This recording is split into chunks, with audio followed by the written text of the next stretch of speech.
In today's class, we'll see about structures in C programming. Yeah, so you will go for arrays when you have group of data items of similar data type. And you will go for structure if you want to store group of data items of dissimilar data types. But it is not that always the data type should be dissimilar. It can be same also. But when the data type is different, you can't group them by using array. You have to go only for structure.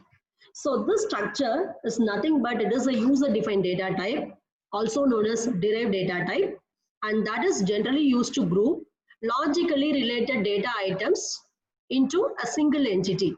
This word is very important, into a single entity. What do I mean this term single entity? You can consider here. In our class, I want to store the detail of all the students. So from the students, I'll be collecting the student name, student USN, department, age, and CGPA. Now, all these details are related to a single student. So I'm going to call that a single entity. So student is a single entity. Now that entity is going to contain different members. I can call name, USN, department, age, CGPA as members of student. Okay, so now this student is called as structure, and these things are called as structure members. Okay, now if you see the data type of the members are different here.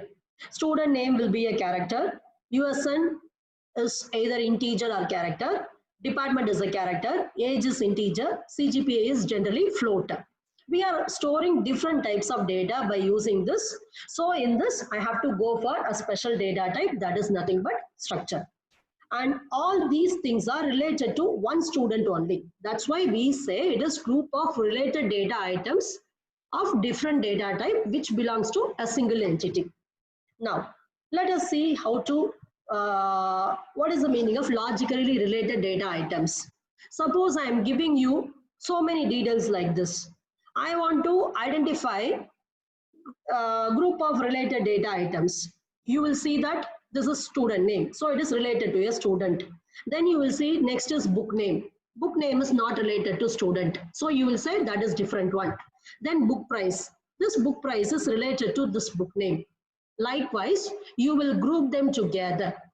So finally, in student, I will have student name, student USN, student age. So they are logically related to each other. All these things are details of student. Similarly, book name, book price, book author, they are related to book. Okay, so they are connected to each other. They are details of a particular book. Similarly, subject name, subject code, and subject credit are related to subject. So we are grouping logically related data items as a single entity. That entity is called as the structure. Okay, now I think you understood what is the meaning of logically related. Let us go to the structure declaration and the structure variable declaration. Now, when you write program with structure, where you have to define the structure? Can I write in any place in my program? No, you can't do that. Always remember the structure should be declared only in the global area of your program. So which area is called as global area? That is nothing but the area after all the header files before your first function. It is not always main. If your program is having 5 functions before the first function. Okay, so the area between the area after all the header files but before the first function in your program is called as global area. In that global area, you declare all the structures. Why we are declaring before all the functions is maybe you may use the structure in any of the functions. So we generally say declare the structure before all the functions. That is a standard rule. Okay. So structures are defined before all the functions in the global area of the program. And when you want to define the structure, you have to use the keyword struct. Okay, it is a keyword. All the letters are small letters. If you change any one of the letter as capital, that will not be a keyword. Okay, in C programming, in keyword, all the letters are small letters. Now, how to define the structure? What are the different methods we have for that? So in structure, you can create by means of 3 methods. The first method is tagless structure, which is nothing but nameless structure. Second one is tagged structure. And third one is type defined structure. So generally, we will use either the second method or the third method. We will not go for the first method. Okay, let us see what is the difference between all the three types. So the first structure is tagless structure. So whatever may be the three type, you cannot define without the keyword struct. That is must. Okay. So in tagless structure, first write the keyword as struct. And after that, tagless means nameless. There is no name for this structure. So you immediately open a curly brace. Okay. That is a flower bracket. Then within that, you are going to declare all the members of the structure one by one, similar to normal variable declaration. And once you declare all the members one by one, you close the structure definition. Finally, whatever variables you will create for this structure, you declare all the variables here itself. You can see here, I have written v1, v2. v1, v2 are variables of the type structure. For example, if I tell you create two integers, you will create like this, int x1, x2. Here x1 and x2 are integer variables. Likewise, what are all the structure variables that you have to write here itself. You cannot write in other places, you have to write here itself. Finally, you write semicolon. This is called as structure declaration, structure definition. Okay, so let me repeat one more time. If it is tagless structure, there will not be any name for the structure. First write the keyword struct, then immediately open the curly brace. Write all the data members one by one. First, you have to write the data type, space, the name of the member, and put semicolon after that. Once you finish all the members, finally close the curly brace. Then, how many variables you want to create for this particular structure? Those variables you have to declare here. If I want to create 10 structure variable, I have to write all the 10 structure variables. Okay, either you can write as v1, v2, etc. up to v10, or otherwise you can write v of 10. That is array of structure. Anything is possible. Okay, so this type is called as tagless structure. And in this, excuse me, very important thing is the structure definition and variable declaration are done together. So what is the meaning of this? Structure definition means starting from this struct keyword up to this closing parenthesis. And variable declaration is nothing but v1 and v2 you are declaring. They are done together. You will not do them in different lines. Okay, even if you want to do in different lines, it is not possible. Okay, that's why people will generally, they will not go for this particular structure definition. Once you are writing your program, there itself, in the first line itself, you have to tell how many variables are there in the structure. All you have to declare. So what is the solution for this? We can go for the next method, that is tagged structure. So what is tagged structure? It is nothing but structure with name. So I'm going to create a structure and I'm going to give a name for the structure. Okay, and in this we are going to use a keyword struct followed by tag name. After the tag name, you open the curly brace, give all the members of the structure one by one.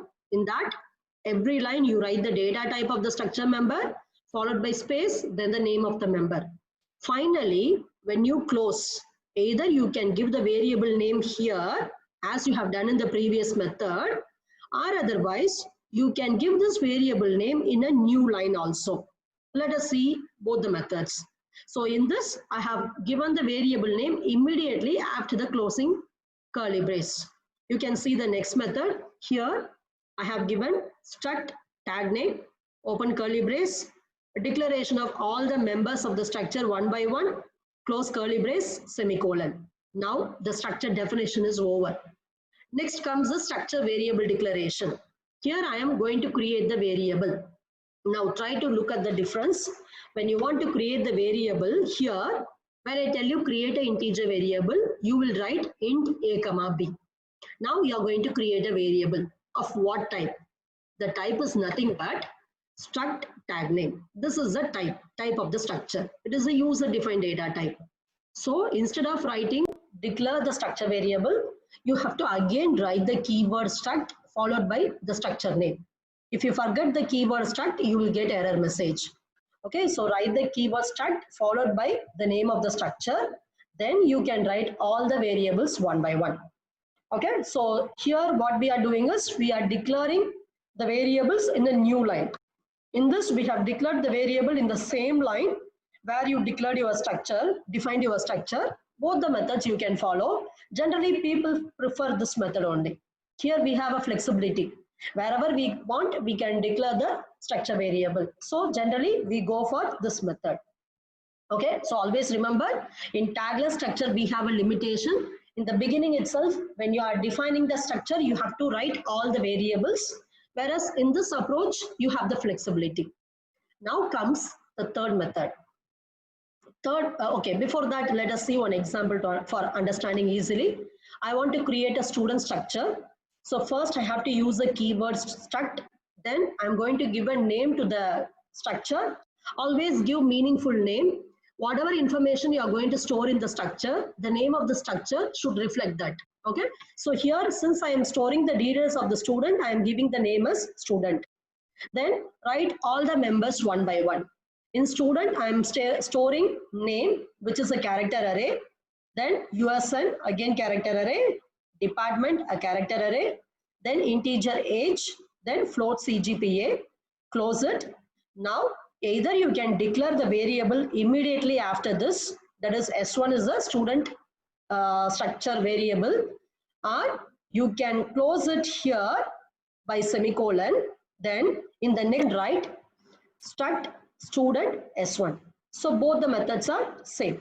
Either you can follow this method or this method, but generally I advise you people to go for this particular method because it will give you some flexibility. Now, let us see how much memory this structure will occupy and how it is stored in the memory. For that, I have taken a small structure with only 3 details. Name, which is a character array of 10 elements, then int age, then float CGPA. How the structure will be stored in the memory. Now, answer comes here. First member in the structure is name. Always it will store the members in the memory in the order in which you write in the structure definition. Okay, in the definition of a structure, the first member is nothing but name. So first it will allocate memory for name. How much memory will be allocated for name is here 10 characters are there in name. So it will allocate memory starting from some address. Here it is 2000 up to 2009. Okay, in that you are going to access these memory by means of name of 0, name of 1, name of 2, etc. up to name of 9. Okay, and then next comes age. So for age, the memory will be allocated next, and that memory will be the next memory location, immediate memory location. All the elements in the structure will be stored in continuous memory locations only. So here it has finished with 2009. So you have to start with 2010. In 2010 and 11, age will be stored. If I assume age is 2 bytes. And then next comes float. Float is going to occupy 4 bytes. So in 2012, 13, 14, and 15, the CGPA is stored. Now, how to access the members of these structures? That we will see later. Now, what is the total memory allocated for this particular structure? The total memory is for name 10 bytes, and then for age 2 bytes, that is 2 memory locations. For CGPA, it is 4 memory locations. So totally 16 memory locations are allocated for this particular structure. Right? Now, let us see the third type of structure. Then we will see how to access the members of a structure. The third type of structure is called as type def structure. So let us see what is type def. This type def is a keyword. So I made a mistake. All the keyword will start with small letter. Every letter is a small letter. So type def is a keyword. And this keyword allows the programmer to create a new user-defined data type. By using this, you can create a new user-defined data type from an already existing data type. Okay, there must be some data type already existing. From that, you can create a new user-defined data type.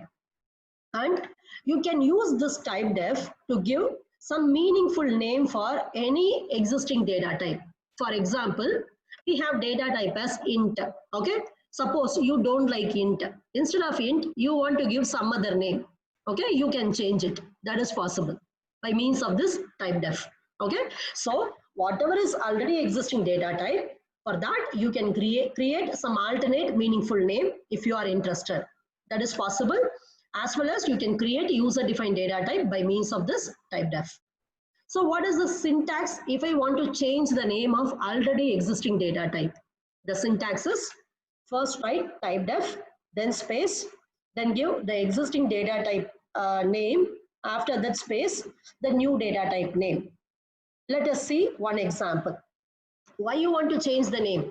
Int is already there. Why I want to change the name? Let us consider with an example. Here in this program, I have given two long integer. Okay, so to declare two long integer, you know why you need to go for long int. The size of int is limited. When you want to declare a number bigger than that, you need to go for long int. If you feel that even long int is small for you, go for long int. Okay, so in case of long int, I have to write long space int, then the variable name, then I will assign some value. Okay, here in the next line also I am writing long space int. Now I am a user, I am very lazy person. I don't want to write long int every time.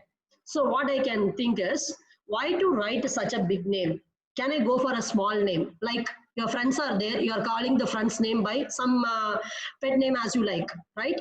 So similarly here I am going to give some other name for an already existing name. So instead of long int, I want to change this name.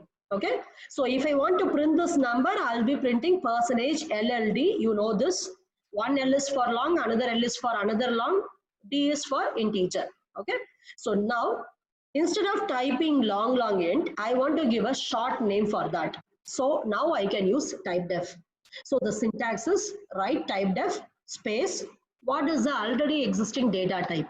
The existing data type is long int. So write that. Now, instead of long int, what name you want to give? So here I want to give the name as new. Okay. Now, after this declaration is over, put a semicolon. Right. Now, in your program, wherever you have long int, no need to write that. Instead of long int, you are going to use a short sweet name like new. Okay, so in this you can see in line number 5 and 6, here instead of long int a, I have written new a. Similarly, instead of long int b, it is new b. So in this, what you have done is, this long int is an already existing data type, and you have given a new name for that, alias. You have given an alias. Okay, a new name you have given for that. Now, wherever you want to refer, now you can refer with the help of a new name. But even though this is same, you are changing this, you can't change this %LLD. Okay. Instead of a long name, we have given a short name now. That's all. So this is a general use of typedef. Now we will see how to use this typedef in the structure creation. So what is the advantage of typedef? So the advantage of typedef is the long int is very large. Okay, instead of that we have given a short name like new. Okay, so that is the main advantage. Because of this you can write the program very easily. Okay, right. Now how to create the third type of structure, that is type defined structure. So in this, the syntax is first use the keyword typedef, then space, then use the keyword struct. After that, open curly brace, then write all the data members one by one, data type followed by member name. Finally, close it. Then here comes the important thing. Now for this, you are going to give one type identifier. Like in the previous case, we have given the new. New is an identifier. Here, for this typedef structure, we are going to give an identifier. This is very important. With this only, you are going to refer to that particular structure. Okay. Then finally, you write the semicolon. Now, what is the advantage of this approach? Okay. So now this is called a structure definition. How to create the variable? When you want to create the variable, now you have to write typedef. That is the, sorry, not typedef, type ID, then variable name one by one. Okay, now I will tell you what is the advantage of this approach after seeing this example.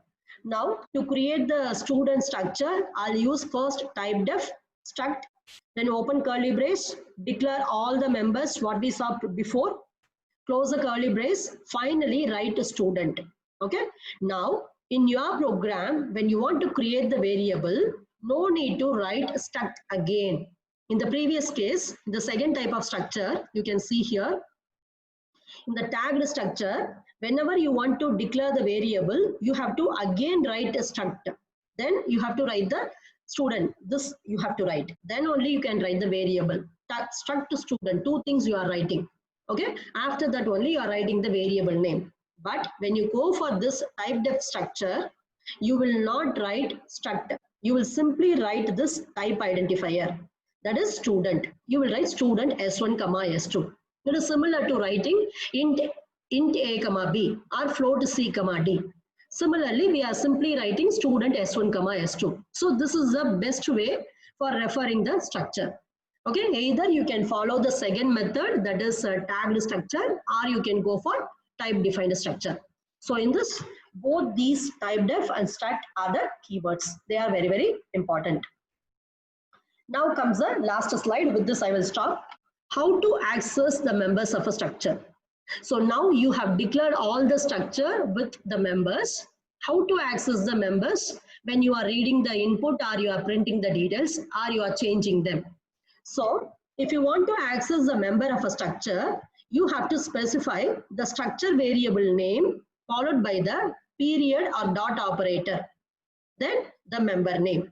The syntax is first variable name, then dot operator, and comes the member name. Let us consider the example here. I have given struct student, which contains 3 members, name, age, and CGPA. Okay, now I am creating 2 variables for this student. So write struct student S1. Now I am initializing all the 3 variables within curly brace one by one. First is character name. Remember, while you initialize structure like this, you have to follow the order. In which order the members appear here, in the same order only you have to initialize them. So first is the name. So I am initializing the name in double quotes. Then the age, it is an integer, simply write it. Then CGPA float, give a floating point number. Okay, comma, I am writing the another student, struct another student. Okay, when this is over, I want to access them. There are 2 structure variables here. One is S1, another is S2. Okay, I want to access this Aman. Aman is nothing but the name of the first structure S1. So how to access it? First, I have to write the structure variable name. It is S1. Then write dot. After that, write the variable name. Here, what is the member name? It is name. So to access the name of S1, use S1.name. If you want to access the age of S2, use S2.name. This is a way to access members of a structure. This dot operator is known as membership operator. Okay, so this is first we will see how to create a structure and how to access the members of a structure by means of normal method, that is using the dot operator. Later we will move on to pointers. So I am interested in creating a structure to store the name and age of the students. So what I have to do first is I have to create a structure in the global area of the program. As I told you already, the area after all the header files and before the first function is called as global area. If you declare any variable in this particular area, that variable will be accessed by all the functions you are writing in your program. That is called as global variable. Okay, so here why I am writing here is sometimes I may need to access the same structure in multiple functions. So in that case, if I declare here, I can easily access in all the functions. So first I'm going to create a structure called a student to store the name and age of the student. So first, name is nothing but it is a character array. It is a string. So to store the name, I need to declare a character array. So first I am declaring a character array with 10 characters to store the name of the student. Then age is integer number. So I am declaring an integer variable age. For this structure, if I want to declare it, first I have to use the keyword struct followed by the name of the structure. So this name, you can give any name. This name is used to now access the structure. So I am giving the name as student. After that, you declare all the members one by one. Finally, you close the structure and give semicolon. Now, The lines starting from 2 up to 6 are known as structure definition. You are simply defining the structure. You have not created any variable for the structure now. Now we are going to create the structure variable. How many variables I need to create? That depends upon how many students' details you want to read. Let me first start with a simple case where I want to read the detail of only one student. So first I have to create a variable. I'm going to write my main function. In main function, in line number 10, I want to create a structure variable. If you want to create an integer variable, you will write int a. Similarly, now we want to create a structure variable. What is the data type? The data type is nothing but struct student. Okay, remember, if you are using tagged structure, you should again write the keyword struct. If you leave the keyword struct, you will get error. Okay, so write first struct followed by the name of the structure, struct student. Now this is a new variable, data type now. Struct student is a new data type similar to integer. Then you can declare all the variables one by one separated by comma. I want to declare only one variable, so I am writing struct student s1. Next, what we are going to do is, from the user, we will try to read the details for the student and store it in the variable. Okay, when you do this, when you execute the line number 10, the memory for the structure will be allocated. Yes, 14 memory locations will be allocated, and the starting address of the memory location will be the address with which you can access all the elements one by one. Okay, remember, all the members of the structure will be stored in contiguous memory location only. Now, let us see how to read the members of the structure from the user. First, I want to read the name. Name is a character array. It is a string. So to read the string, we can use the function getters. So first, I'm going to call the function getters. Now I need to pass what variable I want to read from the user. Now I want to read name. Name of what? Now, for this name, you have to associate with the structure variable. It is S1. So you have to tell that the variable is S1 dot name. Okay, the syntax is structure variable dot member name. So I'll write S1 dot name. When I use this, remember for getters, no need to pass ampersand, because whenever you are passing the array name, that itself is going to tell the address. So don't pass ampersand to the getters function. So when this particular line is executed, whatever the user is typing in the keyboard, till he presses the new line character, or either there are two cases. One is maximum you can enter 10 characters only. Suppose if I enter 8 characters and press new line character, it will read only 8 characters. Suppose if I am entering 20 characters, it will not read all the 20 characters, because the memory allocated here is 10 characters only. Okay, so in that case 10 characters will be stored. So whichever comes first, the compiler will perform accordingly. Either the maximum number of characters are read from the user, or the new line character is pressed. Okay, so next I want to read the name of the structure variable from the user. So for that, what I am doing is, I am trying to read and store it in the variable age. Okay, so I have to use along with the structure variable only. So I have to use s1.age. Okay, now remember, in case of this integer, in scanf, you have to give ampersand. For strings, ampersand is not required. For array also, the character array, the ampersand is not required. Okay, that's why I have removed ampersand and getters. But for s1.age, you have to give ampersand, because when you write s1.age, it will access only the value. In case of scanf, you have to give the address. So specify ampersand here. Now you have obtained both the members from the user. Next, you are going to display them. So to display, we are going to simply write name is equal to %s comma s1 dot name. Okay, and age is equal to %t comma s1 dot age. Okay, so here what will happen when we print the string in this printf statement? All the characters will be taken starting from the first address till the null character is encountered. All the strings we are storing only with null character.